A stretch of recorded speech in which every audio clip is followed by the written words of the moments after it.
so busy teaching classes, and giving and receiving grades, writing papers. It's very difficult. It's actually rare for us to, at least collectively together, pause and think about what we really mean by feminisms, and what we are really trying to achieve, right, by studying feminism and pursuing a career in feminist scholarship. So I think it is wonderful to finally have a chance for all of us to get together and first hear amazing undergraduate scholarship. The first 3 sessions that we had in the morning, they were just incredible and spectacular. So I thank the presenters, undergraduate presenters. They were just amazing. Just maybe a little bit of applause. Again, thank the moderators. Moderators did an amazing job running the session on time and moderating discussions. They were incredible. So I thank all of them. This occasion was possible with the very generous donation actually from one of our own teachers, Professor Diane Apostolos Kapadon. I always stumble upon her last name. With the donation, we'll be able to do this every year. We'll have undergraduate conference to showcase some of the best scholarship that was produced in our program that year, followed by an incredible, amazing keynote speakers and respondents. So this will be a yearly occasion. I'm very, very happy and excited about it. And I'd like to thank Professor Michelle Onana for helping me at every step of the way. It wouldn't have been possible without Michelle. And of course, Leslie. Our program, we will not be having any fun whatsoever. Certainly no food. No food. Absolutely no food without Leslie taking care of all of it. So thank you very much, Leslie. Instead of me keeping talking, I feel it would be so much better if we have actually students introducing our speakers. So we'll have 2 students who actually have read and even presented on Dr. Rajeshwari Sundarajan's piece, scholarship. They're going to come up here and introduce Dr. Sundarajan and her work. We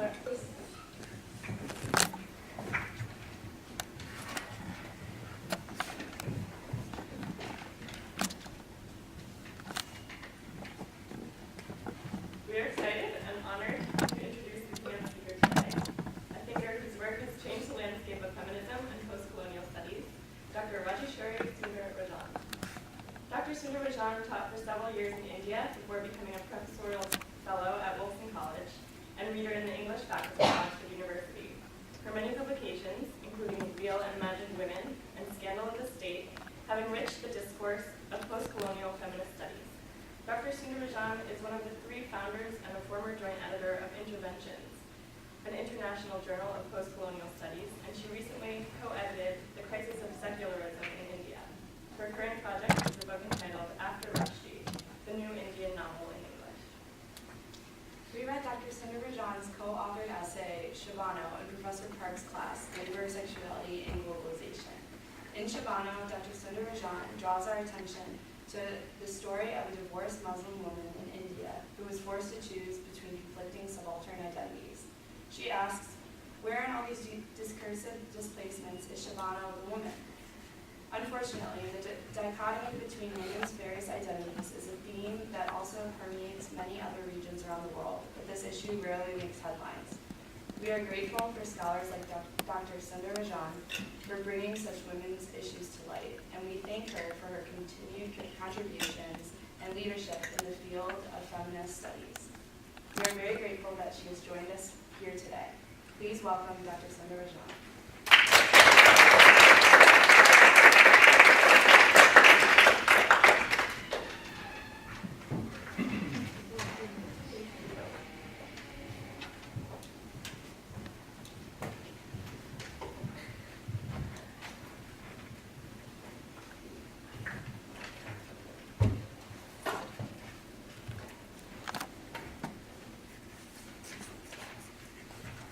Very much.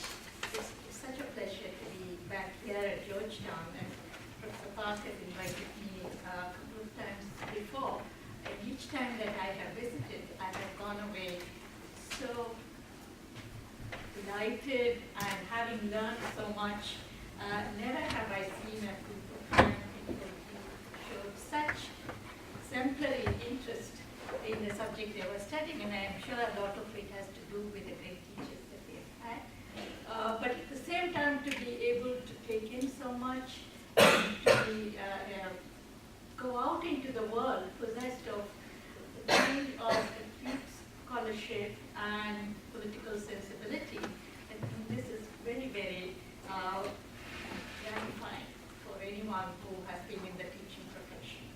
Thank you particularly for inviting me today to be the speaker at this conference.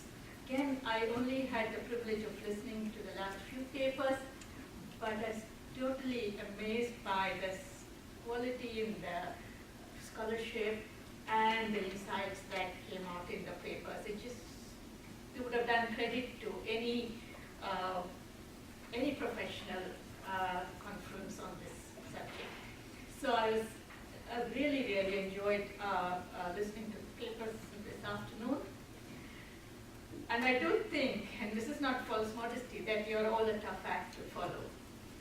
Right. This paper called Feminism's Futures, and it was written originally for a very specific occasion, which is the first memorial lecture for a very great feminist in the subcontinent, Ruqaiya Shekhawat Hussain. And one of the books that she wrote, which has endured to our times, this is written over 100 years ago, but this little text, this little fiction called Sultana's Dream, is one that students, even in American universities, have had access to because it's been anthologized and taught in many contexts. So that will provide the main text of my paper. And this is the book itself. It's been turned into a book. It's actually a 10-page story with a very long introduction and afterward. And in the course of writing about Sultana's Dream, I discovered or rediscovered a seminal feminist text from 1970, Shulamit Firestone's The Dialectic of Sex. And this is how it looks in its library box. It looks over that. But Firestone died only 2 years ago and virtually forgotten. It's a very, very sad cautionary tale about feminism, and it's only after her death that there has been a resurgence of interest in her pioneering feminist work. I'm beginning with a little introduction about Ruqaiya for those who are not familiar with her work and time. And then about Sultana's Dream, and then the paper moves outward into examining the question of feminism's ethics. Begum Ruqaiya Shekhawat Hussain, the author of Sultana's Dream, is one of our feminist mothers and a writer for our times as much as her own. Her short life was filled with remarkable achievements as a writer, journalist, educationist, and pioneering reformer of Bengali Muslim society in the early 20th century. Begum Ruqaiya was born in 1880 and died in 1932.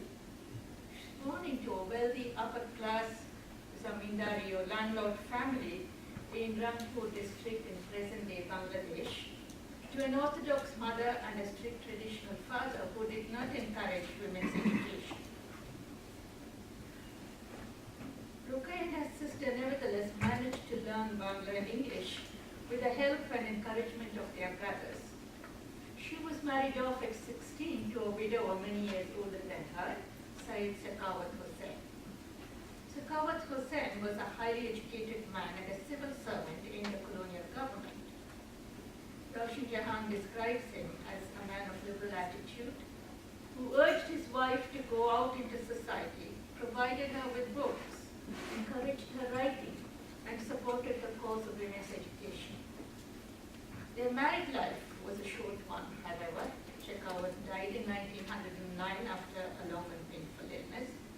He left Ruqaiya a sizable fortune with which to start a girls' school, which he did, first in Bhagalpur and then in Calcutta. encountering along the way a great deal of opposition and criticism from her community, and even from the parents of her students. Starting with only 8 students, the Shekhawat Memorial Girls' School in Calcutta grew to be a thriving institution. It continues to serve the cause of the education of girls to this day, more than 100 years later, a fitting memorial, as Raushi Jahan writes, to a wonderful husband as well as Rokhaya herself. You can actually look up the website of the Shekhawat Memorial School, and it's just celebrated its centenary, and it is literally thousands of alumni, students who got the benefit of an education because of that. And that's another inspiring thing to think about, how enduring the work of feminists can be. In 1916, Rokhaya founded a Muslim Women's Association, going among poor Muslim women and offering them financial assistance, literacy classes, and shelters. She began writing for various publications as early as 1903, and she continued to write essays, stories, tracts, and fiction to the end of her life. In her writing, as in her other public work, Rokhaya addressed the problem of women, especially Muslim women, narrow domestic lives and seclusion, campaigning for greater participation in public life, chiefly through education. She addressed women readers directly in her writings, using reason and persuasion to convince them of the harm of confinement, endowing them with the agency of their own emancipation. The Bangla Academy has collected her scattered writings and published them as a Rokhaya Ratnavali, a kind of complete writings of Rokhaya, in 1973, which is a sign of her iconic status as intellectual reformer, educationist, and philanthropist in present-day Bangladesh. And if I'm not mistaken, there is an annual Rokhaya Day, which is a holiday. So to have a national day in one's name is a sign of her stature. And I particularly wanted to emphasize these aspects of her work as a reformer because for the very longest time in the 19th century, the reform on behalf of women was undertaken by male reformers. And so Rokhaya's participation in the field of writing and education and other forms of reform is very significant. I must confess that I know only a portion of Rokhaya's prolific writings in Bangla through the few available translations. In this lecture, however, I will be focusing on Sultana's Dream, a text written originally and usually in English, and now firmly established in the feminist literary canon. It's a short fable, only a little over 10 pages long, which Rokhaya wrote in 1905. Roshan Jahan relates Rokhaya's own account of how she came to write the story during an idle interlude when she was alone at home.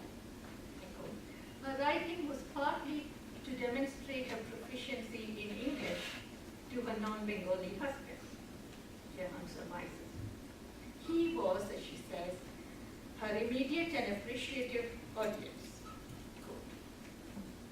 Rokhaya had already been publishing strongly worded articles in different Bengali journals protesting women's lack of opportunities. So there is a thematic continuity in her work, although this was the only work she wrote in English, and in this particular zone of science fiction fantasy.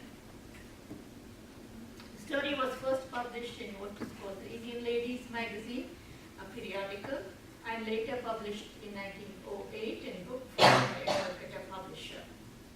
As the title indicates, it narrates a fantasy dreamt by a young woman called Sultana. In her dream, Sultana visits an unusual land that she calls Ladyland, governed and run solely by women, while the men are confined to the zenana. In this country, Sultana encounters perfect order, natural beauty, and harmony everywhere, all achieved through technological advances and the scientific knowledge that the women have acquired. a feminist track in the generic form of a science fiction utopia raises for us a number of reflections about what I've called feminism's futures. Today I want to engage the question of feminism's ends anew. The ends of feminism in terms of the futures feminism has envisaged, and the end of feminism as an aspect of its futurity are connected. When and how will the longest revolution, as Juliet Mitchell called it, end? What would it have achieved at its conclusion? Feminism is paradoxically situated today. And of course, this paradox emerged very clearly from the presentations I heard today, so many of which focus on contexts in other parts of the world than the advanced industrial West. In some parts of the world, its end has been announced, purportedly because its goals have already been reached and it has nowhere else to go. One feminist optimistically suggests that, I quote, gender mainstreaming has led to the mainstreaming of issues concerning women, but the marginalization of feminism. This is Sylvia Wolby. Precisely the success, its own success has been cost its coming to an end. Another recent controversial book has announced the sensational End of Men and Rise of Women. It's the title of the book by Hannah Russell. Attributing men's economic impotence to the current crisis of capitalism and their sexual marginalization to changes in reproductive technology, and women's rise to the same causes. And there are other accounts that explain a post-feminist era in terms of a reclamation of family and family values by a dominant moral right. See all this in the advanced industrial West. In other parts of the world, however, it seems as if feminism has never been heard of. So unchecked and rampant is misogynistic violence against women. And I needn't tell you what a crisis this has produced for the women's movement in these parts of the world, which has been tirelessly and actively working for decades towards precisely opposing these forms of violence against women, only to be confronted by its resurgence.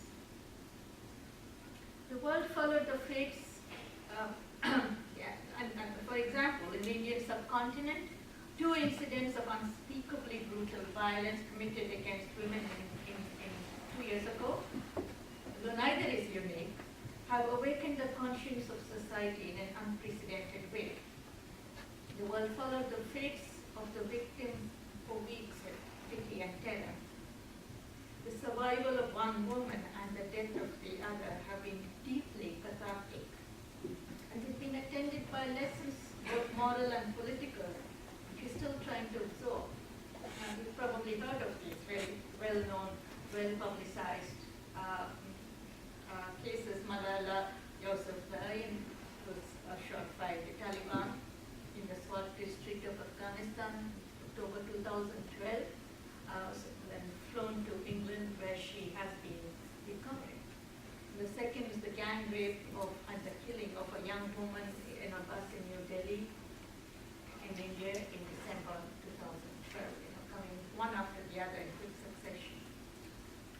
In light of the widespread realization that has come in the wake that women have been and continue to be subjected to violence by women on the grounds of their gender, the demand of feminists, and no longer feminists alone, that such violence cease, has come to seem a matter of the simplest humanitarianism, even of a basic humanity.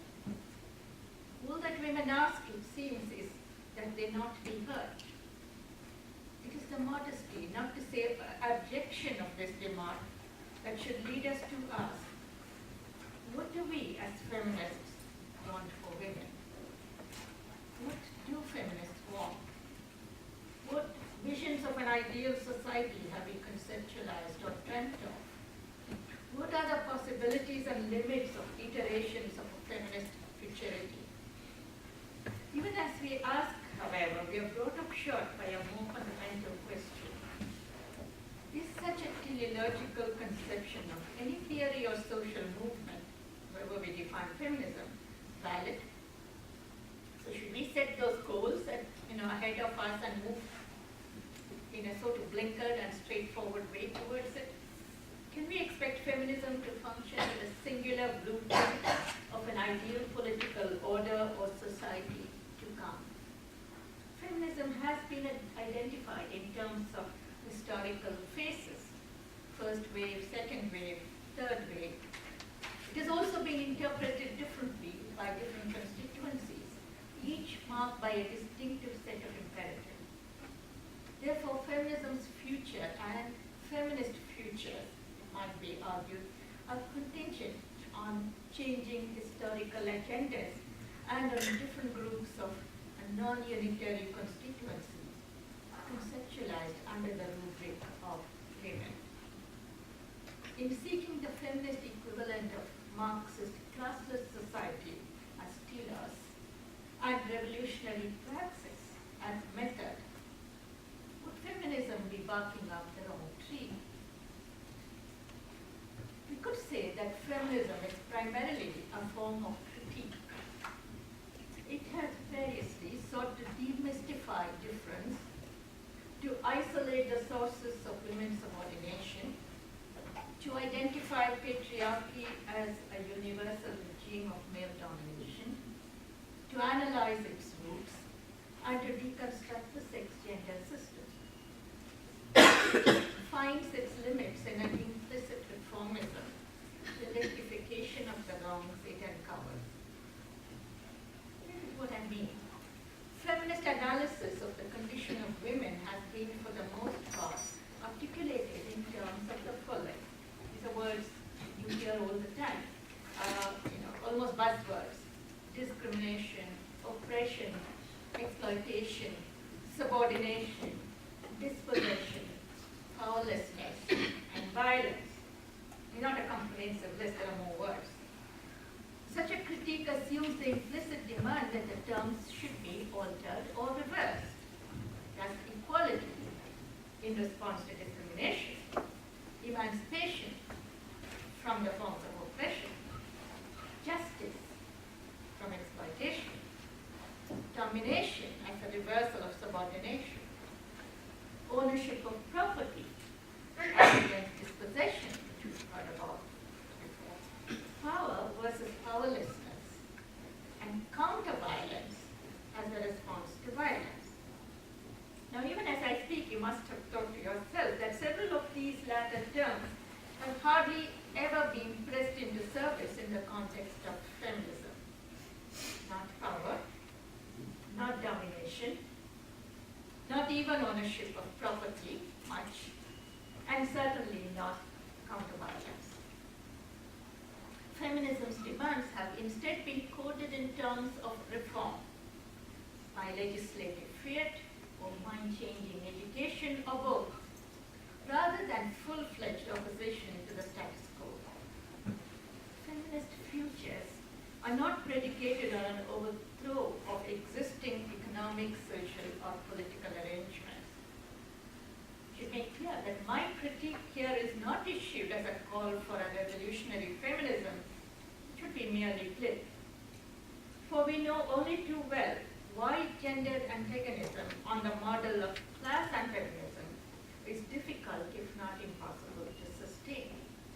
Women are implicated with men in heterosexual relations and in kinship structures. The character in the Victorian novel by Elizabeth Gaskell, the novel called Cranford, who says, "My father was a man, and I know the sex." So the trouble is, all our fathers are men, so that makes it complicated to have an outright antagonistic. And our sons are men, and so on. So this makes it complicated. So very often women are complicit with existing social arrangements. The sex wars are a reductive structure of explanation for what feminism stands for. You do have a lot of other ideas of feminism which would reduce it to sex wars, and it's not that. And and feminists will be aware that power, domination, ownership of property, and violence are precisely the masculinist values that underpin gender oppression and hierarchy, are confronted by the impossible predicament of deploying these as a means to overthrow patriarchy. So, to sum up, feminism is non-teleological in its philosophy and praxis, which is to say that its analysis is linked to causes, not outcomes. Its function is critical rather than visionary. It is ameliorative rather than oppositional in its politics. And it questions established value systems. Now, these might seem like the limits of feminism and a constraint on its politics, but it's not necessarily so. To bring about even one of the changes mentioned above, however modest in scope, would cause enough social upheaval to be considered radical, if not utopian, in ambition. All the same, an exploration of the kind and extent of explicit feminist imagining in theory and fiction, of positive alternatives, and affirmative politics, and constructive visions could provide access to the realm of desire, while also exposing its contradictions. I want to propose here that two of the most radical forms that such imagining has taken are, and I'm sure you can come up with more such radical ideas, but let me put these forward.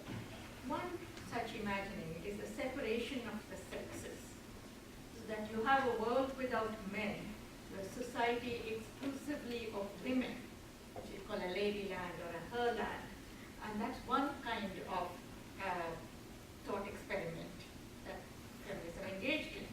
And second is the destabilization of gender, either what we might call androgyny, genderlessness, or a proliferation of genders. So policy, many vital genders or not many others. So the first of these, the separation of the sexes, identifies men as the source of the problem and seeks to exclude them. But the second diagnoses gender as the structural cause of the problem and seeks to trouble the conceptual schema of male and female. The word trouble, as you know, is from Judith Butler, gender trouble.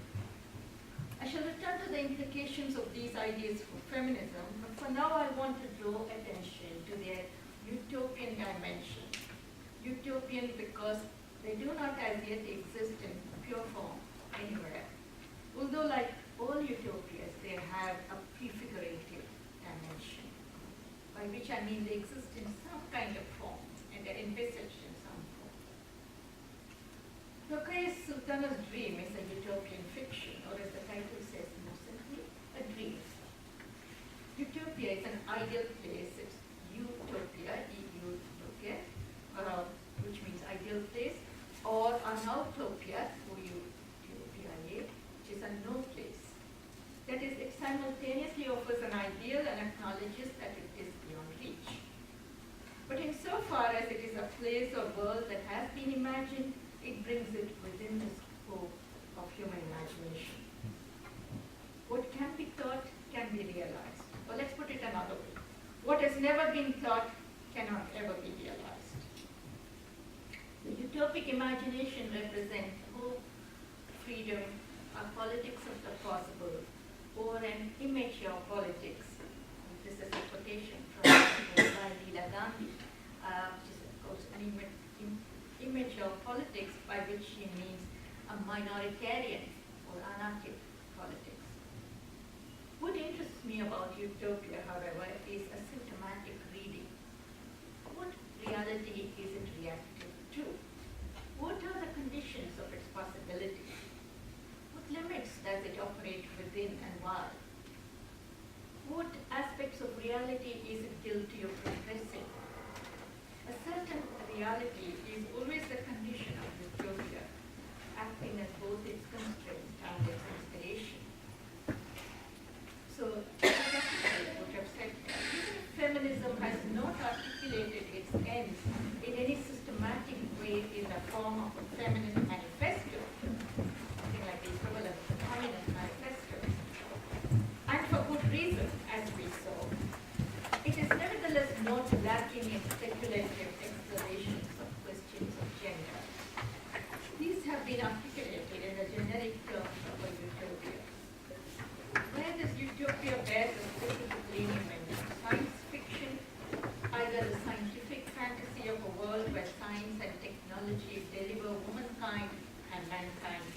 their condition of enslavement, or alternatively where women acquire and use scientific knowledge to transform the world, we have a futurity whose emancipatory possibilities are uniquely feminist. I imagine that many of you are familiar with Sultana's dream. Are you? People read something? Anyway, quick synopsis. It's not a story which is driven by anything like a plot. What the author offers is a sort of lively guided tour to a new world. There's a charmed visitor, Sultana, is introduced by a native, called Sister Sarah, to the wonders of Ladyland. Sultana is intrigued to find that there are no men to be seen on the streets of the fantasy Ladyland. The men have all been shut up indoors. In response to Sultana's protest that surely it's women's place to be secluded since they are actually weak, Sarah offers the irrefutable logic that since men are dangerous like wild animals or lunatics, it is they who must be locked up. Whereas in our world, she says, I quote, men who do or at least are capable of doing no end of mischief are let loose, and the innocent women are shut up in the zenana. So how do you protect one sex against the other? You let loose the dangerous sex and you lock up the innocent sex. And she says the logic surely should be the other way around. Sarah blames women for their own incarceration. She says, you have neglected the duty you owe to yourselves, and you've lost your natural rights by shutting your eyes to your own interests. Sister Sarah moves easily between the old world and the new to draw comparisons. For the changes in her own country had happened only 30 years before, with the succession of their queen. The young queen introduced compulsory education for all the women and banned marriage for them before the age of 21. Again, this might not seem such a big deal, but in the early 20th century, when this book was written, especially for Muslim women, this was completely different. The agenda at the time was actually to raise the age of consent, not of marriage, but the age of sexual intercourse, from 11 to 12. And that had so much difficulty passing legislation. She's actually proposing in this land that women not marry before age 21. As a result, there were women scientists in her realm who were able to conduct marvelous researches. They invent machines to draw water from the atmosphere and store the heat of the sun. When the enemy attacked the country, the men went out to fight and got killed.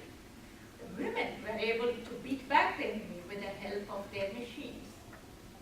The queen took over the reins of government and had the men retreat to seclusion, where they remained ever since. Under her enlightened rule, the land dives, I quote, we make nature yield as much as we can, Sarah explains, so that there is electricity and aerial transport, clean streets and lush gardens in the land, and pleasurable labor, plenty of leisure, no crime, and no disease.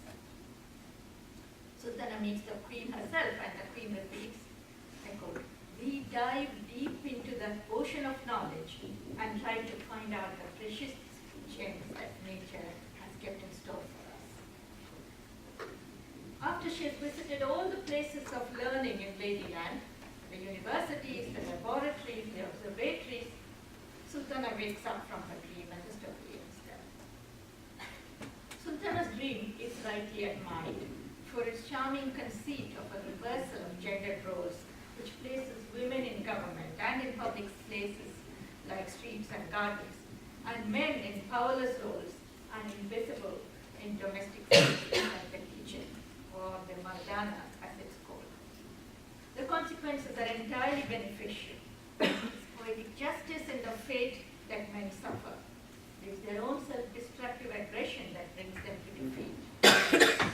Women, given the opportunity, use their political and military power wisely and with restraint, and they put their scientific knowledge to the best possible use for development and environmental purposes.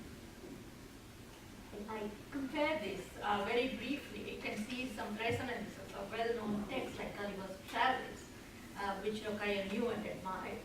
Could also perhaps see how it resembles Alice in Wonderland, the young girl who's full of curiosity, who goes to explore a new world, and openness and the wonder with which she receives an initiation into novel experiences and a continuous education in ideas, and the logic of the internal logic of these worlds themselves. And you know, there are other famous books, some of which came a bit later. Charlotte Perkins Gilman's Herland, but it's unlikely that either writer knew of the other's work. And it's also interesting to look at another famous book that came out in the subcontinent at the same time, which is Mahatma Gandhi's Hind Swaraj. And again, structurally similar because that too involves a dialogue between two characters. But of course, Gandhi was extremely against science and technology. But there are other parallels between the two. I won't go into that. Now,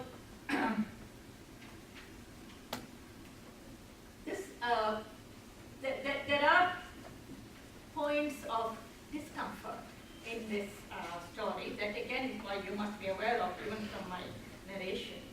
When her husband finished reading the story, he's supposed to have said, "A terrible revenge." So primarily this was men's disappearance into the Zenana strikes readers a masterstroke of the narrative. And the revenge motive is made much of in reading Sultana's Creed, but you can't read it primarily as an attack on the male sex. Ruqayyah could not have been blind to the ideological implications of an idealized female ruler maintaining segregation and retaining the sexual division of labor while merely inverting it. So the text is noticeably reticent about the politics of the reverse enslavement of men.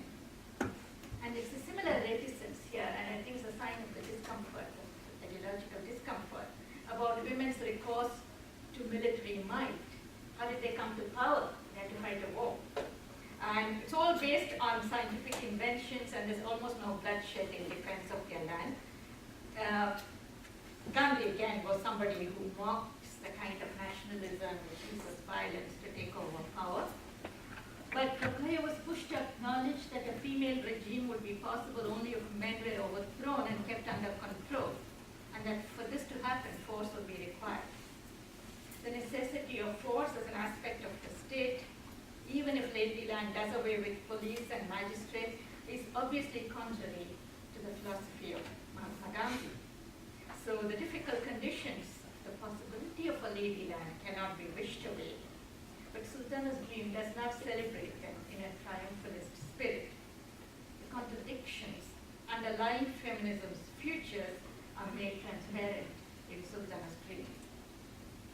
Ruqayyah also seems to accept that there are some essential female values, that all women are naturally and automatically pacifist, they could want to cultivate nature, that they would indulge in harmonious social coexistence, they would avoid conflict, and all of this would inform a female-dominated society. We might, of course, want to argue that necessarily be so. And more questionable still for readers today, although many of our defenders point out that she wrote, don't forget, 1909, before the two world wars and the atom bomb.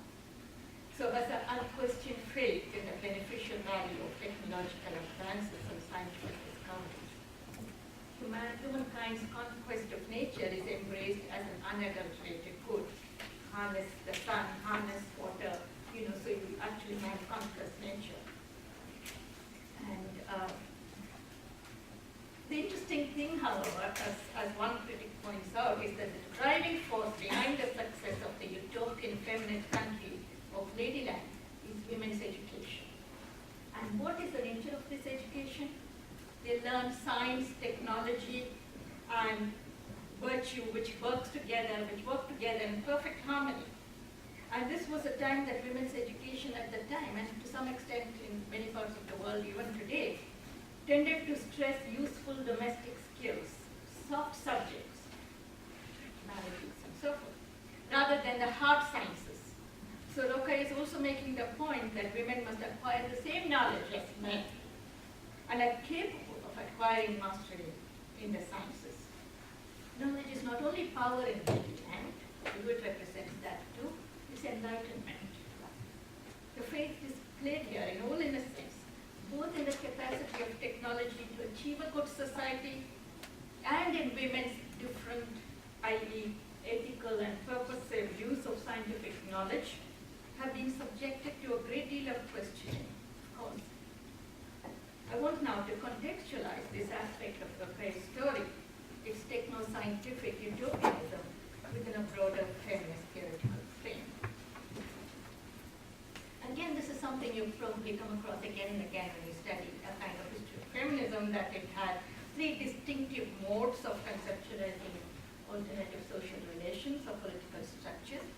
One is the political liberal, the other the ethical radical, and the third is sexual techno-scientific. And so I won't go over these in any detail, but political liberal is often correlated with various stages. The political liberal is seen as the first stage and traced back to the French Revolution, which provided the language of equality to women, inadvertently, not directly. And so the demand for political equality for women, the right to vote, and other kinds of parity, equal pay for equal work, opportunity for education, entry into careers, childcare and maternity benefits, wages for housework. All of these are part of the liberal political framework. And the campaign against violence is also couched in the language of rights, nowadays in the language of human rights, where even socially and culturally sanctioned violence against women is deemed to constitute an offense against women's human rights. So in many countries, such acts as sati, the widow being immolated on her husband's funeral pyre, is seen as something that is religiously enjoined on women. But even so, human rights trumps religious rights, and women are protected from such acts. Now, this kind of juridical equality has by and large been conceded to women all over the world by national constitutions and through United Nations mandates and conventions. It constitutes its own limits. For one thing, there's a distance between formal equality and actual equality, what the conditions that obtain on the ground. And also there is a ceiling to the achievement of rights, and Juliet Mitchell puts it. Our heads, she says, those in the feminist movement in the West, hit a ceiling. It is not a glass ceiling, but a concrete one. It comes to kind of a plateau, and we are plateauing. There's very little space to go beyond this. Influential critiques of liberal feminism have originated from feminist and other intellectuals adopting and advocating culturally other perspectives. So there also, many would also argue that political liberalism is essentially Eurocentric. So from perceiving the limits of equality politics, such critiques have gone on to question the hegemony of claims made in the name of its universality. There are ethnographic works like Saba Mahmood's Politics of Piety, for instance, which have invoked strongly cultural relativist arguments, to my mind problematically, to recognize and legitimize pious Egyptian women, Muslim Salafa women's submissive religiosity in order to challenge liberal feminism. And they've succeeded in considerably destabilizing its complacency. Now, the different emphasis of women's demands are sometimes envisaged as I said, evolutionary stages or phases of the feminist movement. So again, I quote Juliet Mitchell, who says, the first stage of our movement was directed to putting right the wrongs of women. The second is an emphasis on the values, the importance of the qualities of womanhood and femininity, such values as peace, caring, nurturance, and this is what I call the radical ethical phase, which is a move away from liberal equality and the struggle for rights and justice, which are now perceived not just as insufficient, but as actually complicit with feminist values. So in asking for those things that men have, we are complicit with male masculinist values. So there's a move towards embracing alterity, coded as feminine now, and envisaging social relations in a radically different mode. And so attributes of care, nurture, cooperation, pacifism, and the like displace conflict, competition, instrumental reason, which which are seen as male in origin and ideology. In Rokaya's story, you find her feminism is both liberal political in urging social reform, asking for women the same rights that men have, education, political participation, as well as ethical radical in separatist desires for a female world.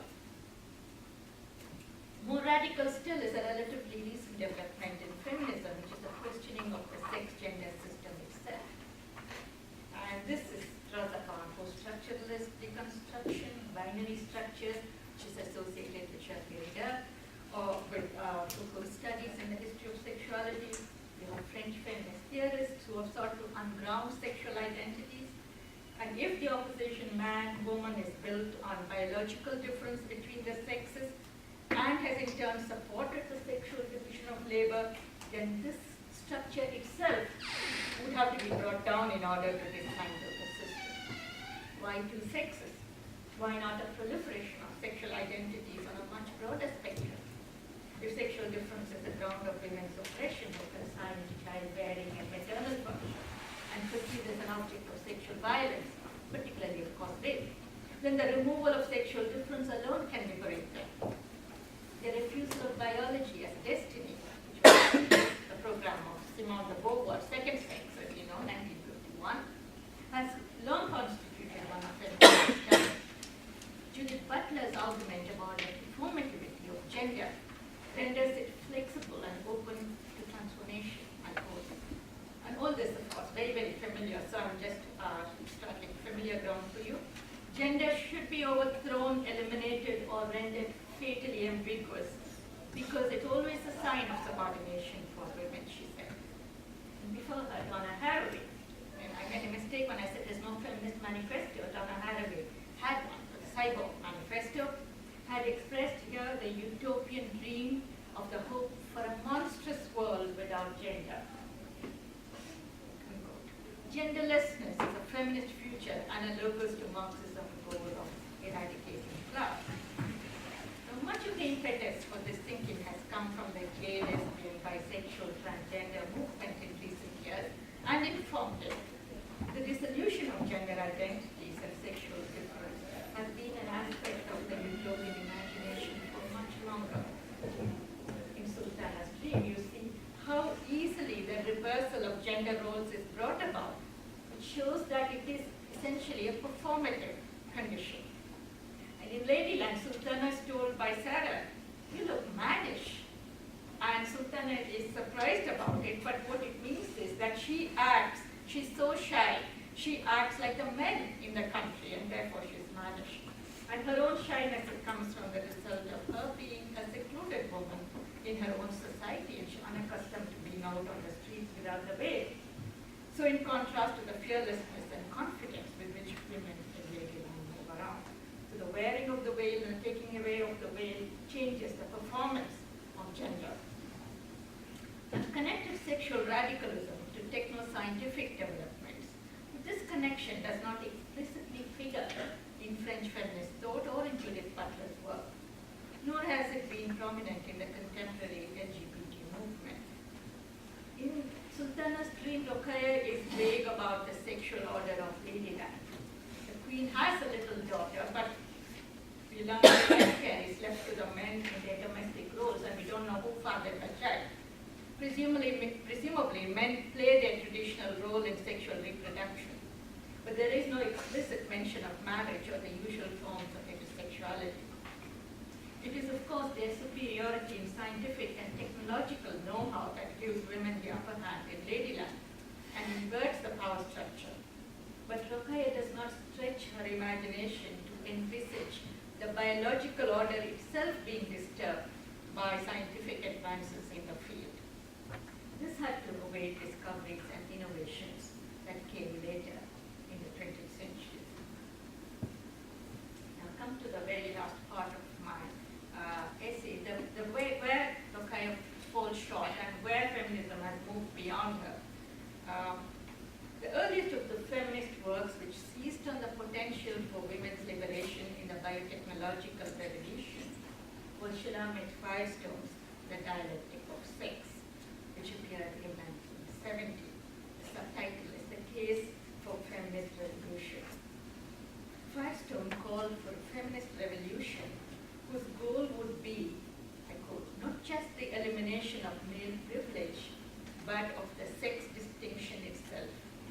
genital differences between human beings would no longer matter culturally. Her vision was futuristic, but it grew from a Marxist consciousness of history. She draws upon Engels, who says, we must examine the historic succession of events from which sex antagonism has sprung in order to discover in the conditions that created the means of ending the conflict. So unless you have a historical perspective, you won't know what is the antagonism and you cannot bring an end to it. Even more strikingly, it was a vision that had its basis in a reading of the present. And it's essentially optimistic reading, I quote. She says, for the first time in some countries, the preconditions for feminist revolution exist. Indeed, the situation is beginning to demand such a revolution. What she meant was the new scientific changes that were happening. One was cloning, contraception, and cybernetics, which were just beginning to be visible in 1970. So as a materialist to literature rights, Firestone gives full weight to the objective physiological sexual differences. Her argument is this: there is no doubt that the male and female of the species are distinct. The distinction that counts is the ability to bear children. This is not just because it has been socially exploited to oppress women, but because in itself it is a brutal, painful experience. So the revolution is not just against specific historical forms of society, example, capitalism, patriarchy, but against nature and its manifestations in human culture. But if she concedes female biological oppression, she also argues a way out of it. Humanity has begun to transcend nature. We can no longer justify the maintenance of a discriminatory sex class system on the grounds of its origins in nature. Indeed, for pragmatic reasons alone, it's beginning to look as if we must get rid of it. However, she's saying that if this oppression of women is grounded, biology need not be deterministic. So what, she says? Even if it is biological, there is a way of overcoming biology. She calls it transcendence, but of course it becomes an overt conflict between nature and human science. So her confidence was that science would conquer nature, providing deliverance from what she called the primitive and oppressed animal life that mankind lived. And all of this joyless labor, the labor of the factory, the labor of women on the childbed, shifting of emphasis from reproduction to contraception, the demand for the full development of artificial reproduction, all of this would provide an alternative to the oppressions of the biological family.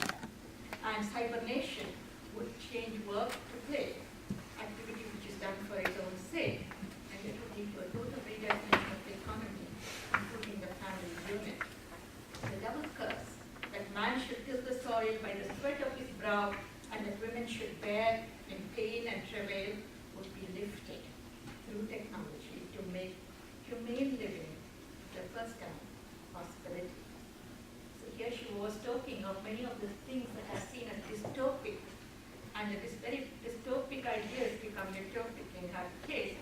The test tube babies, baby farms, big brother control, all of this would be removed from their horrors of the brave new world in 1984 and guaranteed a humane application that would free mankind from the trap of painful biology. I've quoted all of this from Firestone at some length to show the extent of faith that a certain strand of feminist thought has invested in biotechnological means of liberating women from their biologically reduced condition.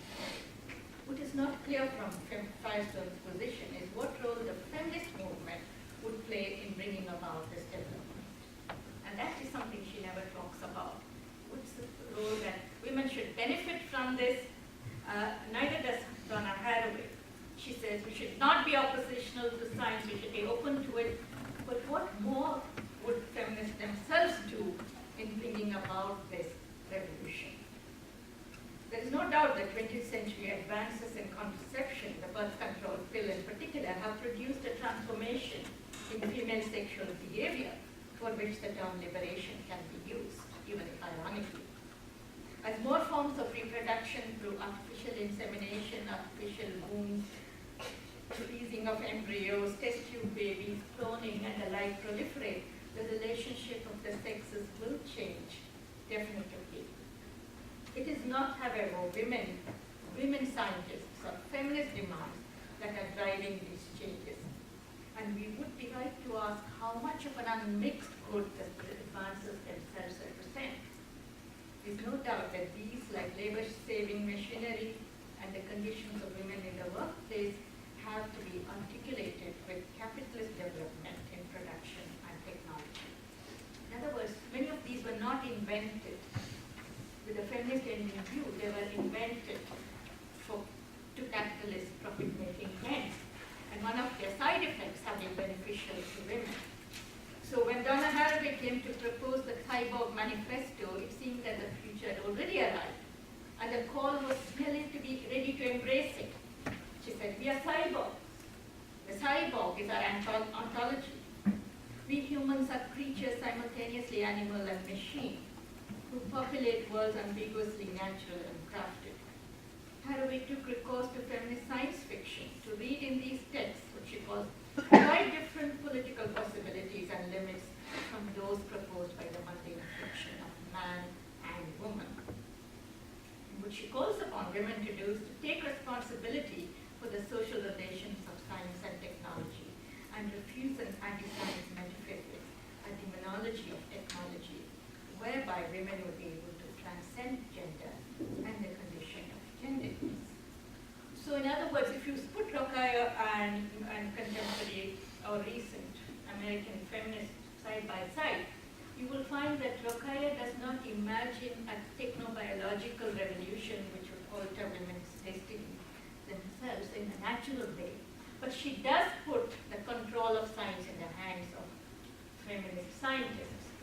On the other hand, Firestone and Haraway do not give the power of scientific education and of scientific innovation to women scientists. But what they do think about is science itself providing emancipatory possibilities for women. So in a sense, they divide the two aspects of the uses of science and technology. And ideally, of course, the two should come together. And if you have questions, of course, there will also be questions about genderlessness as emancipatory. Would the withering away of gender be the equivalent of the withering away of class? What might it mean? If gender is removed as the grounds of oppression, what other grounds of oppression remain? How would we contend with other forms of oppression? So, in a way, we might also say techno-scientific revolutions would assume all forms of emancipation, not just that of women, but and that's how Firestone also sees that labor is made more pleasant, productive, and in the realm of desire. So we're looking then for questions about, and as one critic says, that a genderless society might be counterproductive to the expression of freedom. And anything that, as it were, elides or represses difference might not be something to welcome altogether. So the removal of difference, sexual difference, might not be something that necessarily emancipatory for women. So there are many questions that I think remain. By no means is this utopia something that has solved all the questions and provides an answer acceptable to everybody. But it's the beginning of certain kinds of opens up the issue.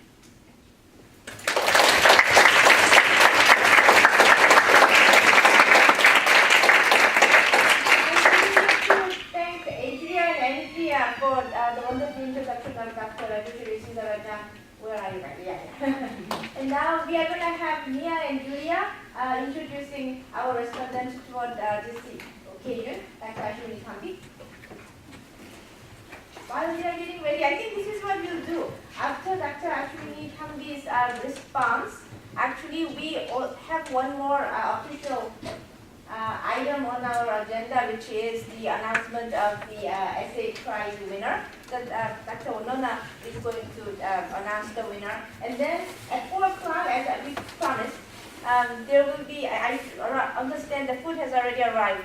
So we are going to maybe break for 5-10 minutes, and then we're going to come back. But those of you who have to leave, don't have to be farewell. But those of you who can stay, I'm hoping that Dr. Sundararajan and Dr. Thambi will be generous to stay a little bit longer and answer questions while we are also nibbling on some medicine. Yes. Today we have been granted the awesome opportunity to hear feminist voices. I remark upon this because, although I have been fortunate enough to land in a circle of friends who are aware and interested, perhaps obsessed, with feminist dialogue, in my experience, finding a safe space at Georgetown to articulate your most dearly held principles is rare. A former Georgetown professor, Dr. Tambe is currently Associate Professor in the Department of Women's Studies at the University of Maryland. She's also the editorial director of the journal Feminist Studies, a premier venue for interdisciplinary feminist scholarship. Much of her inspiration is drawn from feminist activism in India and Malaysia, where she grew up. In the last 10 years, much of her work is focused on how South Asian societies regulate sexual practices. Her book, Codes of Misconduct, Regulating Prostitution in Late Colonial Bombay, reflects on the moral panics and racialized logics surrounding campaigns to curb sexually transmitted diseases and trafficking. Dr. Tambe has also co-edited The Limits of British Colonial Control in South Asia, which centers on social disorder in port cities in the Indian Ocean.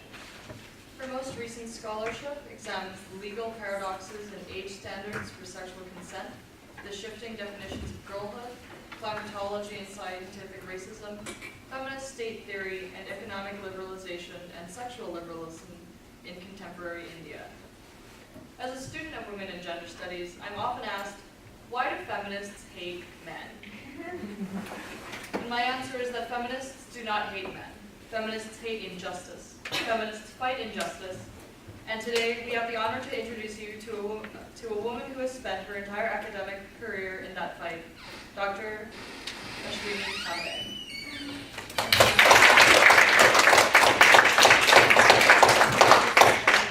Thank you so much, Mia and Julia. I was so touched that you actually asked me how to pronounce my name. I do appreciate that. It is a tremendous pleasure to be back here on this campus. I have so many warm memories of teaching here, and I absolutely echo what you said, Dr. Sundararajan, about the extraordinary level of engagement the students on this campus demonstrate. There's just a certain kind of enthusiasm that is just touching. I'm also really honored to be here to respond to your work. I've always found the scholarship that you've produced to be a model of politically engaged and yet nuanced work. Sometimes those two things don't always go together, so I really appreciate the work that you've done. Thank you also, Uni Park, for the invitation. It's always a delight to be in your company as well, and it's wonderful to see what the energy that you've generated here in the program. So the topic for the Women's History Month conference is Feminist Futures. Feminist Futures for Women's History Month. I think it's actually a very apt formulation because we're in a time right now in contemporary queer theory where the question of futurity and how we think and imagine the future is quite central to the field. Right? So there have been critiques of what people call reproductive futurity, a certain way of imagining the future only in terms of what we can secure and indeed clone of what we actually know of the present. There is a critique of how heterosexuality actually determines the way we imagine the future, and there's a call to imagine alternative ways of thinking about both past and the future in more speculative modes, indeed, as you've also demonstrated in your talk today. Time itself and linear modes of mapping time have been beautifully destabilized also in post-colonial theory. And so I think both post-colonial theory and contemporary queer theory have come together in our time to really problematize the way we think about time and particularly the future. So I commend you on this topic itself for the conference. Dr. Sundararajan's ideas on how feminism might engage the question of its futures and its pasts I think, are particularly invigorating. I just read the talk, but I was just so excited by it. I was struggling with laryngitis and sinusitis this week, and I wasn't sure if I was going to be able to make it, and I read it, and I thought, better, I'm going to do this. So I'm going to respond to your talk by drawing on two strands of her reflections on time and futurity, and then elaborate my sense of the role that stories from India and about India, both news stories about sexual violence, and also examples of stories that are canonical fiction, play in US feminist teleologies. Okay, so what work does material on India do for us? That's going to be how I close. I'm going to try and speak for about maybe 15 minutes, so I'm not sure if that is enough, or you can tell me if you need more time for the awards, yeah? Okay, so here are the three topics I'm going to focus on. First of all, popular narratives around feminist futures. Secondly, the question of teleology and the refusal of stagist narratives of time, so the idea that feminism goes through certain successive waves. And third, how these teleologies map onto geographies, onto regions of the world, and how we actually think about time through space. That's how I'm going to close.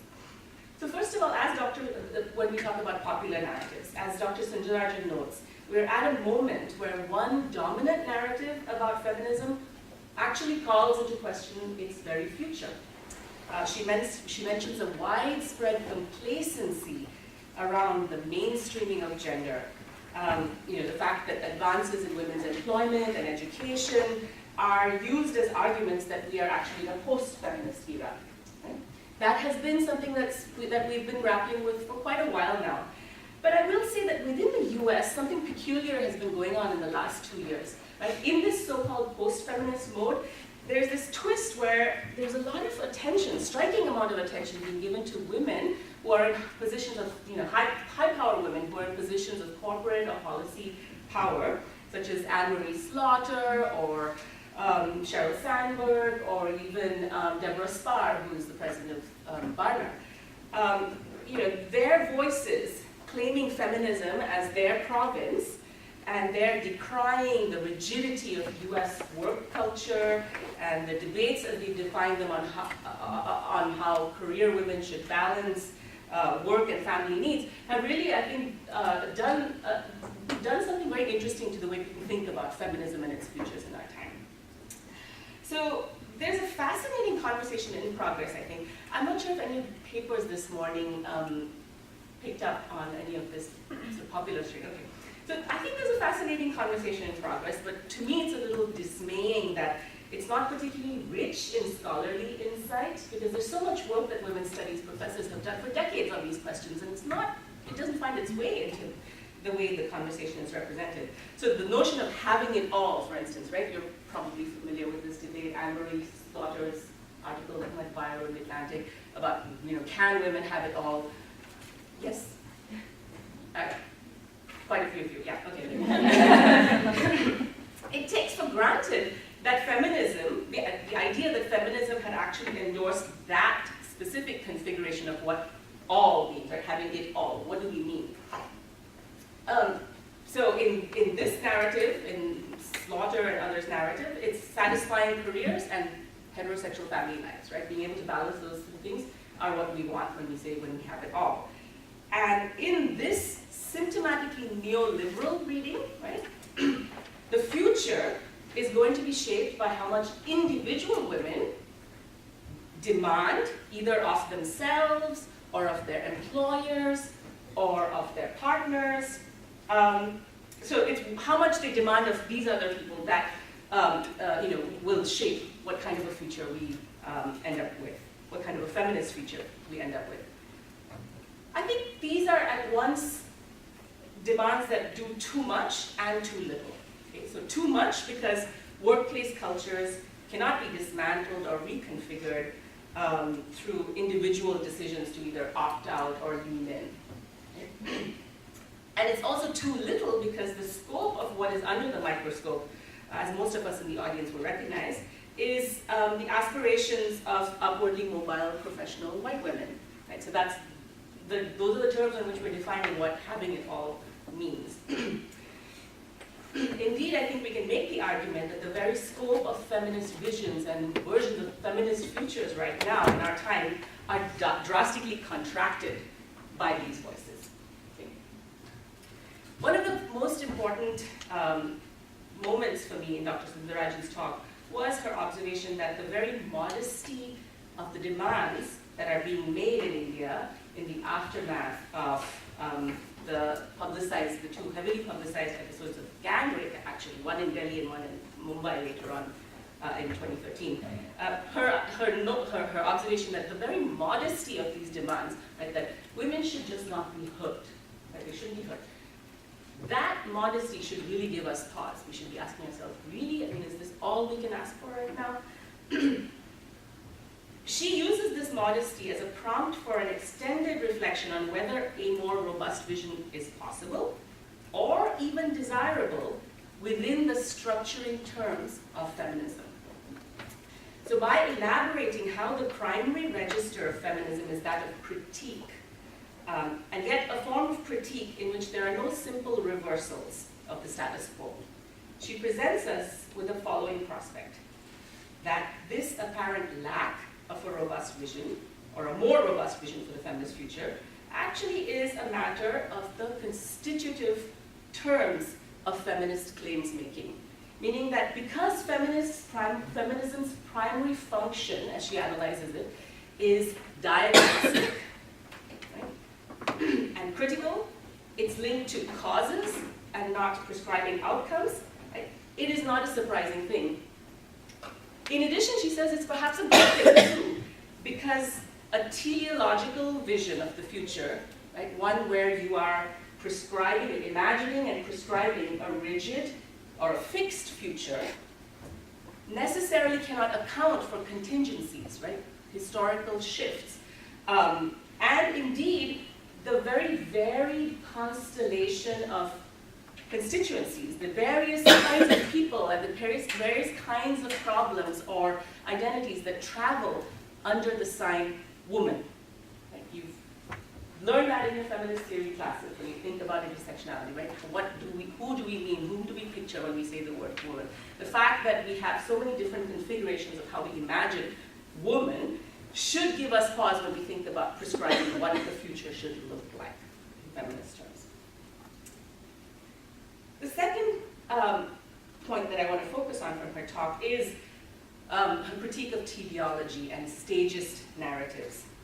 And a very interesting offering of her talk is her elaboration of a non-teleological framework for describing three feminist modes of theorizing social relations and political structures. So she mentions political liberal, ethical radical, and sexual techno-scientific.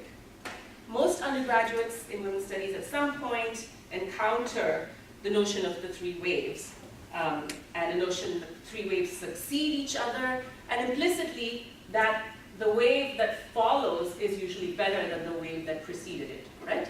That is usually the sense in which we understand the wave metaphor. Now, historians such as Nancy Hewitt and transnational feminist theorists such as Inda Kabriwal and Karen Kaplan have really been at pains to move feminist conversations away from a chronological understanding of the wave metaphor. And I must here put in a plug for Nancy Hewitt's recent essay in feminist studies that uses waves in a non-chronological sense. She asks us to think about waves in the sense of radio waves. She says, you know, how about if waves actually are happening simultaneously at different frequencies? So various feminist theorists have asked us to not think in teleological terms and use the wave metaphor because, first of all, it is chronologically inaccurate because there were often simultaneous operations of different modes of feminist theorizing. So you had, you know, radical feminists doing what they did at the same time that you had prominent liberal feminists doing what they're doing. So these are not waves that follow one another, right? They're different modalities of articulating feminism.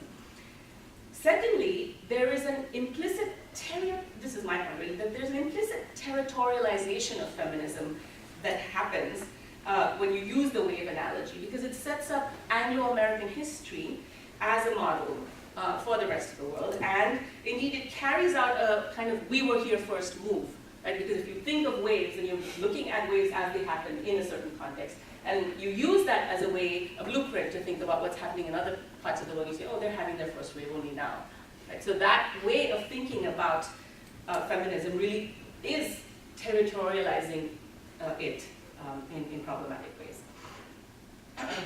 Indeed, we at the Journal of Feminist Studies discourage authors who submit to us from using the wave metaphor in unproblematic ways. You usually ask them to be more specific when they just use the word using first wave feminism or second wave feminism. So what Dr. Sundararajan offers is an account of modalities of feminism, not as waves, but as emphases or tendencies. And indeed, she points out they may be present at once, even within a single text. Right? So that's what we learned from her analysis of Sultana's dream. Sultana's dream actually performs feminism in each of these modes. Now, I'll just move on to my third and final point, and I'll share with you that I actually read Sultana's dream many, many years ago as a graduate student, interestingly, in the United States.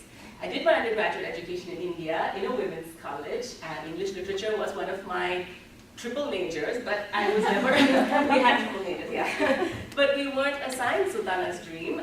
That says a lot about something that Dr. Sundararajan has written about the colonial structure of English education or English literature education in India.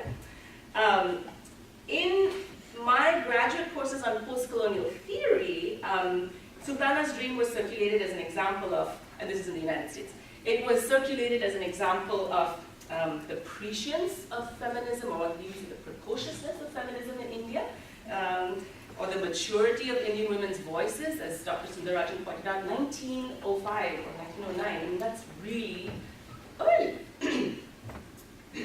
And it coincides with a rise in stridency in this part of the world in the call for the vote. So it's an argument for coevalness, meaning that at the same point in time you find movements that are asking for similar things in different parts of the world. So you don't map the world as, you know, in terms of some parts being necessarily ahead or behind, but that they're all often shaped by similar forces in the same time. They all exist in the same time. So the question I've been using over after receiving your paper has been, so what work does a text like Sultana's Dream do in our academy here, specifically? Indeed, since we both share a background of living in India and engaging with India in our scholarship, another question might well be, what work do stories from India, whether news stories of gang rapes or stories that are canonical fiction from India, do for us here? And I don't mean just you and me, but what specific charge do they have? What lessons are they asked to bear? And I want to close with just thinking about what the stories about the gang rape have done. So in the aftermath of the 2 rape cases from the past year or so, there's been a real spectacular visibility accorded to rape as a problem within India. In the context of the US, the meanings of this news story are inflected in very troubling ways. I want to share 2 anecdotes. So I was asked sometime early last year to give a talk on violence against women in South Asia at a university in the Northeast. And interestingly, about 3 or 4 weeks after I accepted the invitation was actually rescinded because apparently an administrator at the university who's a man of Indian origin realized or learned about the topic and decided that this wasn't going to do. And the person who invited me was very apologetic, and she said, this is really terrible, but I think what's happening is that this is a very bold attempt to manage the reputation of India, right, in the Indian Academy. And this we see happening in all kinds of places all the time. And if you're in the field of South Asian studies, it's a really important question, because you have the Hindu right trying very stridently to really shape brand India in the United States.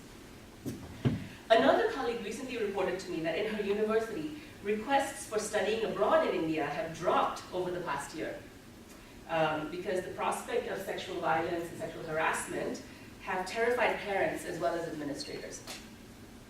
Now, the standard set of meanings that have been made of the Delhi gang rape have been India is a terrible place for women because of the skewed sex ratio.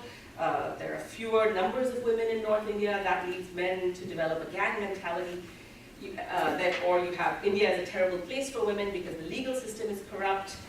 India is a terrible place for women because it has not had the benefit of enlightened men or women. And finally, women are finally speaking up in India. These are the various narratives that often show up in the coverage of the gang rape. The horror of sexual violence in India has largely been coded as a problem that we here have surmounted. And the barbarity of these episodes is framed as a problem in our past.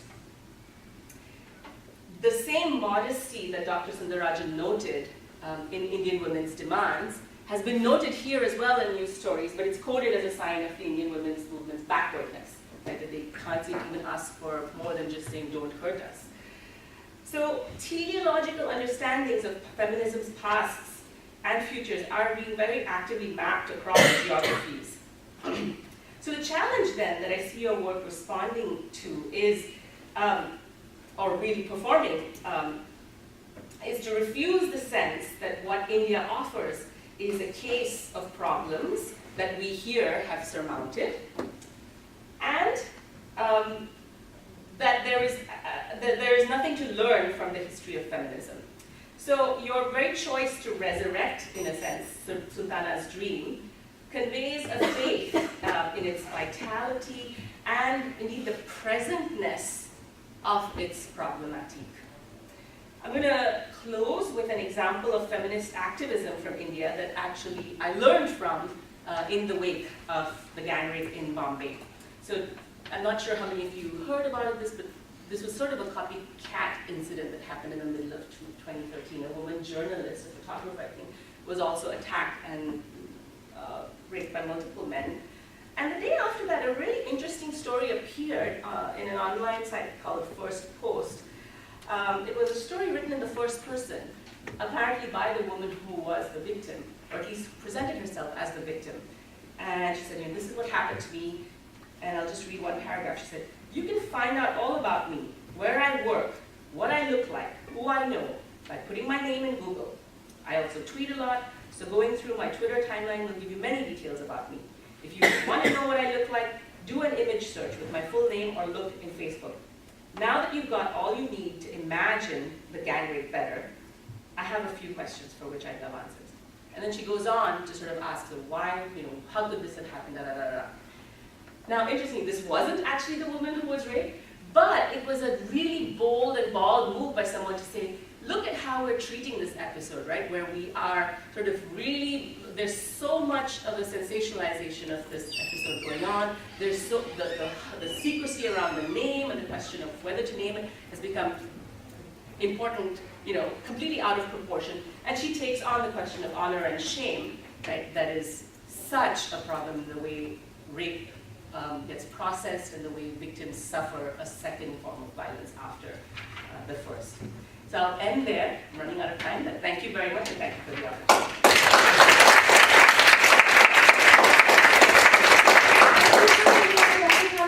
I will give the stage to Dr. Onona. This undergraduate conference actually was Professor Onona's brainchild, and she has helped me organizing this every step of the way. So I think it's quite fitting that she should announce them as the prize winner. Well, thank you so much. I'll start by saying that it's a tremendous privilege to be here today, and it's been an absolutely fantastic experience throughout the course of the past few months organizing this with Professor Park and with all of our student panelists this morning.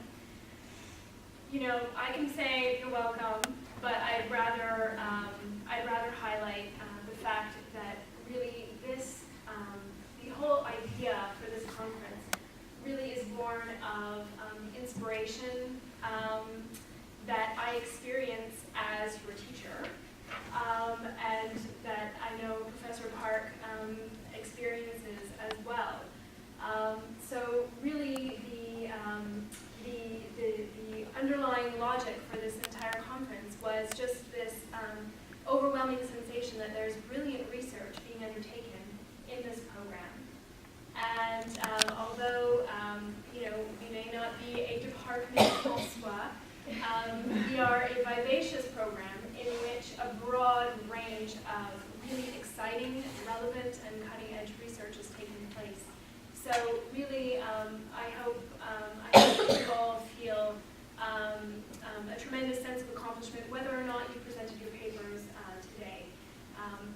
really a result of that inspiration that we came together. So thank you to everyone. So having said that, you can imagine that our work was very difficult when it came to having to choose a winner for this year's essay prize. And in fact, we ended up choosing 2 winners because our task was so without any more delay, I would like to announce this year's winners of what we named the Georgetown University Women's and Gender Studies Program Award for Excellence in Undergraduate Scholarship. So the first winner that I'd like to announce is Zoe Dawkins.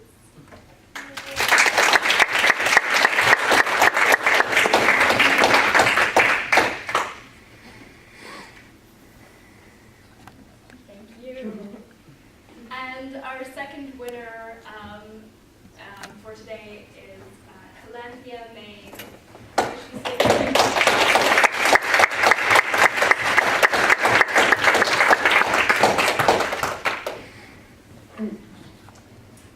Congratulations, Helanthia.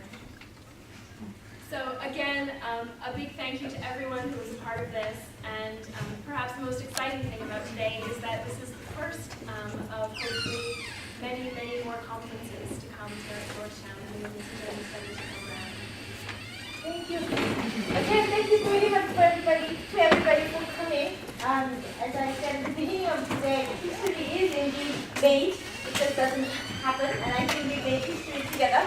This is the inaugural conference, and so many good thoughts were thought and shared and talked about. So let's actually, this is not the end. We are going to go grab some food, and I'm hoping that Dr. Sundararajan and Dr. Thambi will not mind staying just 15-20 more minutes and answer some questions, and maybe even responding to each other's talks a little bit. So we'll take 10 minutes break, get some food, and we'll get back together. Thank you so very much.